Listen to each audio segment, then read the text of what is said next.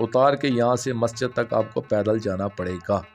محمل بٹھا دیے گئے مگر تماشائیوں کا بے پناہ ہجوم تھا اور گلی کل 15 فٹ چوڑی تھی، یعنی کافی تنگ تھی۔ راستہ ملنا ناممکن نظر آتا تھا۔ قافلہ پاک کو روک کر مسجد میں اطلاع بھجوائی گئی کہ کاروان غریباں دروازے مسجد پر آ گیا۔ وہاں سے جواب ملا قافلہ کو فی الحال کھڑا رہنے دیا جائے کیونکہ مسلمان نماز ظہر پڑھ رہے ہیں۔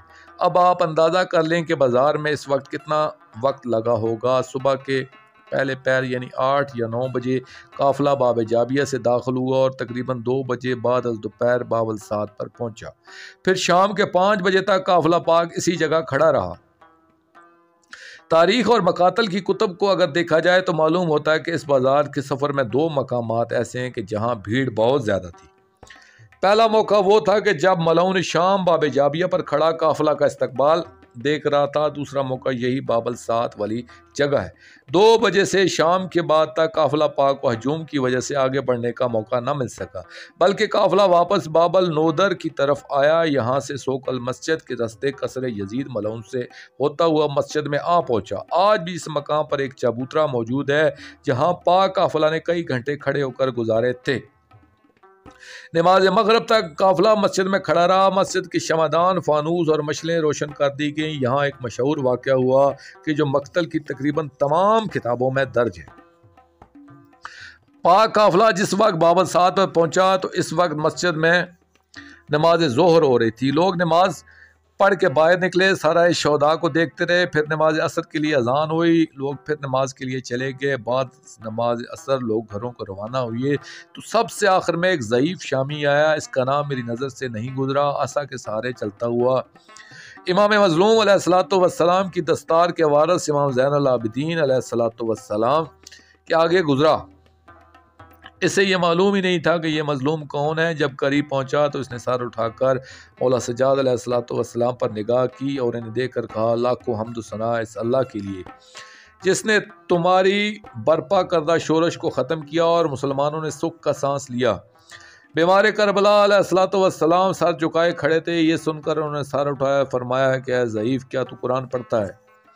وہ کہنے لگا کہ جی ہاں، میں روزانہ تلاوت کرتا ہوں۔ آپ نے فرمایا، کیا تو نے یہ آیت پڑھی ہے، قُل لَا أَسْأَلُكُمْ عَلَىٰ أَجْرِ الْمَوَدَّةِ فِي الْقُرْبَىٰ؟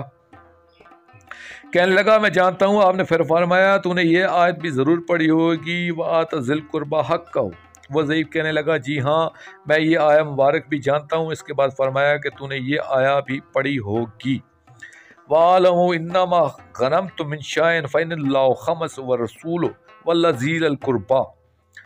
عرض کیا کہ حضور یہ بھی جانتا ہوں، مگر اس دوران اس ضعیف کی کیفیت یہ تھی کہ ہر سوال کے جواب کے ساتھ اس کے چہرے کا رنگ بدل رہا تھا اور اس کے جسم کے رونگٹے کھڑے ہو رہے تھے۔ امام مظلوم علیہ الصلوۃ والسلام فرماتے ہیں، کیا تو نے یہ آیت پڑھی ہے، انما یرید اللہ لیذھب عنکم الرجس واہل البیت ویطہرکم تطہیرا۔ ضعیف کہتا ہے، آپ یہ آیات تو پڑھ رہے ہیں مگر ان سے آپ کا کیا تعلق ہے؟ کیونکہ یہ ساری کی ساری آیات صرف محمد و آل محمد علیہم الصلوۃ والسلام سے مخصوص ہیں۔ کسی غیر کا تو ان سے کوئی واسطہ نہیں، کوئی تعلق نہیں، اور نہ ہی کسی غیر کا ان آیات مبارکہ میں کوئی حصہ ہے۔ مگر آپ یہ آیات کیوں پڑھ رہے ہیں؟ جب اس نے یہ کہا یہ تو پاک عطرت کی شان کی آیات ہیں، تو سرکار نے فرمایا کہ واللہ نحن عطرت نبیک صلی اللہ علیہ وآلہ وسلم، اللہ کی قسم ہم تیرے نبی کی عطرت ہیں۔ اس وقت وہ ضعیف رو پڑا اور تھوڑی دیر تک سر جھکائے روتا رہا۔ پھر سوالیہ انداز میں پوچھا کہ باللہ انتم ہم، کیا واقعی پاک عطرت نبی ہیں؟ امام نے فرمایا باللہ نحن۔ فرمایا کہ پروردگار عالم کی قسم ہم تیرے رسول اکرم صلی اللہ علیہ وآلہ وسلم کی عطرت ہیں، اور میرے ساتھ تمہارے رسول صلی اللہ علیہ وآلہ وسلم کی پاک بیٹیاں صلوات اللہ علیہن محملوں پر سوار ہیں۔ یہ ضعیف شامی شرمساری کے عالم میں کافی دیر تک سر جھکا کر روتا رہا۔ اس کے بعد امام علیہ الصلوۃ والسلام کی طرف دیکھ کر نگاہ عرض کرتا ہے کہ فقال حل لمن توبہ، کیا مجھ جیسے گناہ گار کی توبہ کی گنجائش بھی ہے؟ فرمایا کہ ہاں ہے۔ یہ ضعیف فوراً قدموں پر گر پڑا اور قدموں کو پکڑ کر عرض کیا کہ اللہم انی اتوب علیک۔ کافی دیر تک یہی کہتا رہا، پھر کہنے لگا کہ آقا یہ اونٹ مجھ پر سے گزار دیں، کیونکہ میں زندہ رہنے کے قابل نہیں رہا اور اور تو آپ کی کوئی نصرت نہیں کر سکتا، اپنی جان تو قربان کر سکتا ہوں۔ پھر یہ شامی ملعون کے قریب محملوں کے قریب آیا اور اونٹوں کے پاؤں پکڑ کر رو کر کہتا ہے التوبہ تھا التوبہ التوبہ و شاہ کا تھا و فارق کا روح من البدن۔ اس کے بعد اس نے ایک بیان کیا اور اس کی روح پرواز کی، انا للہ و انا الیہ راجعون۔ نماز ظہر سے نماز عشاء تک اقیموا الی درج المسجد، یہ پاک قافلہ دروازے مسجد پر کھڑا رہا، پیش ہونے کی اجازت نہیں ملی۔ آخرکار یہ حکم پہنچا کہ اب ہمارے پاس وقت نہیں ہے، کل صبح ان مظلومین کو دربار میں پیش کیا جائے۔ یہاں میرا سوال ہے کہ اگر پاک پرداداران توحید صلوات اللہ علیہ کو پیش ہی نہیں کرنا تھا تو دوپہر 2 بجے سے نماز عشاء تک انہیں مخلوق کے ازدحام میں مسجد کے دروازے پر کھڑا کیوں کیا گیا؟ رات ایک بوسیدہ نور محل میں گزری۔ صبح کو یزید ملعون نے کہا کہ قافلہ پاک دربار مسجد میں پیش نہ ہو بلکہ پہلی پیشی قصر یزید ملعون میں ہوگی۔ قافلہ کو دربار میں آنے کا حکم دے کر اس نے دعوت تام کا اہتمام کیا، جس میں مروانی، عثمانی اور ابو سفیانی ملائین کے علاوہ چند روسائے عرب بھی شامل تھے۔ دربار آراستہ ہوا، دسترخوان لگایا گیا، مہمانوں کی آمد شروع ہوئی۔ کافی دیر ہو گئی کیونکہ بلائے گئے سبھی مہمان پہنچتے تب ہی کھانا کھایا جاتا۔ کھانا کھانے کے بعد پاک قافلہ کی پیشی تھی۔ قصر الامارہ سے باہر قافلہ پیشی کے انتظار میں کھڑا تھا۔ اس دوران کا واقعہ کہ جب سرہائے عطر معراج کی منزل پر فائز تھے اور لٹے ہوئے پرداداران صلوات اللہ علیہ تطہیر کے پردوں میں موجود کھڑے تھے اور ان کے چاروں طرف زنجوج و حنود لڑکیاں محو رقص تھیں۔ فرعون شام کی دعوت میں شرکت کے لیے مروان کا بھائی عبد الرحمن بن حکم بھی آیا ہوا تھا۔ یہ ملعون قافلہ کے قریب سے گزرا کیونکہ راستہ یہی تھا۔ جس وقت یہ سرہائے عطر کے قریب سے گزرا تو اس نے امام مظلوم علیہ السلام کے سر عطر کی طرف نگاہ کی اور خوشی سے ناچتے مجمع کو بھی دیکھا۔ اس وقت یہ ملعون بے سختہ دھاڑ مار کر رویا اور امام مظلوم علیہ السلام کے سر عطر والے نیزہ کے پاس آیا اور کہا اے فرزند رسول صلی اللہ علیہ وآلہ وسلم، آپ کو اس عالم غربت میں دیکھنا میرے دل پر بہت گرانا گزرا ہے، میں اس حال میں آپ کو نہیں دیکھ سکتا۔ اس کے بعد یہ رقص کرتے ہوئے مجمع سے مخاطب ہوا اور انہیں کہا کیا تمہیں تاجدار انبیاء صلی اللہ علیہ وآلہ وسلم کو منہ نہیں دکھانا ہے کہ فرزند رسول صلی اللہ علیہ وآلہ وسلم کو شہید کر کے خوشیاں منا رہے ہو؟ کتب تاریخ کے مطابق پاک قافلہ کو 3 گھنٹے یہاں انتظار کرنا پڑا۔ آج آپ کو میں صرف اتنا بتانا چاہتا ہوں کہ قافلہ پاک کو قصر بنی امیہ کے صدر دروازے سے دربار لعین تک کتنے مراحل سے گزرنا پڑا تھا۔ صدر دروازے سے دربار تک 5 بڑی بڑی حویلیاں تھیں جہاں سے قافلہ پاک نے گزرنا تھا۔ ہر حویلی میں 700 سیاہ فام رومی غلام مامور رہتے تھے۔ پہلا دروازہ عبور کر کے سامنے مستطیل شکل کی ایک بڑی حویلی تھی جس کے درمیان ایک سڑک تھی جس کے دونوں طرف رومی طرز تعمیر کے خوبصورت کمرے تھے جن کے دروازوں پر ریشمی پردے پڑے تھے۔ یہاں پہرے پر مامور 700 غلام سپاہیوں کے روپ میں سفید لباس اور کالے امامے پہنے تلواروں کو بے نیام کیے پہرا دیتے تھے۔ حویلی میں داخل ہونے کے بعد دوسرا دروازہ نظر آتا تھا، یہ بھی پہلے دروازے کی طرح بہت بڑا تھا۔ دوسرا دروازہ پہلے دروازے کے بعد سامنے دوسرا دروازہ آتا تھا۔ اسے عبور کرنے کے بعد سامنے بڑی حویلی تھی۔ درمیانی سڑک کے دونوں جانب 2 رویہ رومی طرز تعمیر کے بنے ہوئی خوبصورت کمروں کی قطاریں تھیں۔ ان کمروں کے دروازوں پر سبز ریشم و دیباج کے پردے پڑے تھے، مصری قالین بچھے تھے، ان پر کرسیاں لگی ہوئی تھیں۔ یہ سین عمرا کے لیے مخصوص تھا، یعنی اگر کوئی علاقہ کا رئیس ملعون سے ملنے آتا تھا تو یہاں کرسی پر بیٹھ کر انتظار کرتا تھا۔ یہاں بھی 700 غلام سیاہ لباس اور سیاہ اماموں میں ملبوس پہرا دیتے تھے اور آنے والوں کی خدمت خاطر بھی کرتے تھے۔ تیسرا دروازہ دوسرے سین کو عبور کرنے کے بعد سامنے تیسرا دروازہ تھا جس کے بعد پھر ایک بہت بڑی حویلی تھی جس کی سجاوٹ پہلے والی حویلی سے زیادہ تھی۔ ریشمی رومی پردے، مصری قالین اور خوبصورت کرسیاں لگی ہوئی تھیں۔ یہاں صرف روسائے شام ہی آ سکتے تھے کہ جنہوں نے بنی امیہ کا مخصوص لباس پہنا ہوا تھا۔ یہ لباس مکمل سیاہ ہوتا تھا۔ فوجی جرنیل وغیرہ جو آتے تھے وہ اس حویلی میں آ کر کرسیوں پر بیٹھتے تھے۔ یہاں بھی 700 حبشی غلام مکمل سفید لباس اور اماموں میں آنے والوں کی ہر قسمی خدمت کرتے تھے۔